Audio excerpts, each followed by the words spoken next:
بسم اللہ الرحمن الرحیم۔ اسلامی سال کا پہلا مہینہ محرم الحرام کے شروع ہوتے ہی من گھڑت احادیث، من گھڑت روایات بیان کرنے کا سلسلہ بھی شروع ہو جاتا ہے۔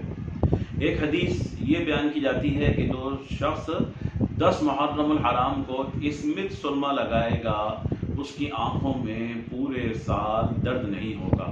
اور ایک من گھڑت روایت یہ بیان کی جاتی ہے کہ جو شخص 10 محرم الحرام کو روئے گا وہ قیامت کے دن عظیمت والے رسولوں اور پیغمبروں کے ساتھ اٹھایا جائے گا۔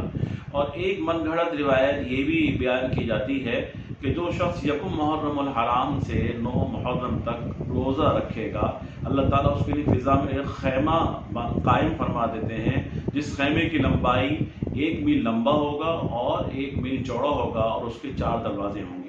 اسی طریقے سے یہ بھی من گھڑت روایت بیان کی جاتی ہے کہ حضرت آدم علیہ السلام کی جو توبہ قبول ہوئی وہ عاشورے کا دن تھا۔ حضرت نوح علیہ السلام کی کشتی جودی پہاڑ پر رکی تھی وہ بھی عاشورے کا دن تھا۔ حضرت یونس علیہ السلام کو مچھلی کے پیٹ سے اللہ تعالیٰ نے رہائی عطا فرمائی تو وہ عاشورے کا دن تھا۔ حضرت ادریس علیہ السلام کو اللہ تعالیٰ نے آسمانوں پر اٹھایا تو وہ عاشورے کا دن تھا۔ حضرت عیسیٰ علیہ السلام کو آسمانوں پر اٹھایا گیا تو وہ عاشورے کا دن تھا۔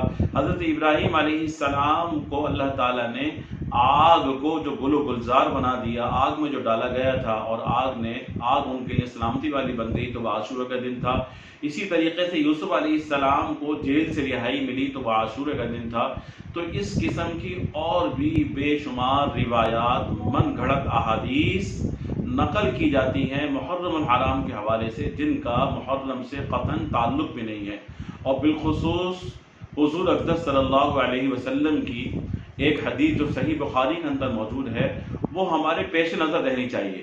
آپ صلی اللہ علیہ وسلم نے فرمایا کہ وہ شخص کہ جس نے میری طرف کسی غلط بات کو منسوب کیا اور کوئی ایسی بات، جھوٹی بات میری طرف اس کی نسبت کی جو بات میں نے نہیں کہی تھی، وہ من گھڑت حدیث جو میری طرف منسوب کی، اسے چاہیے کہ وہ اپنا ٹھکانہ جہنم میں بنا لے۔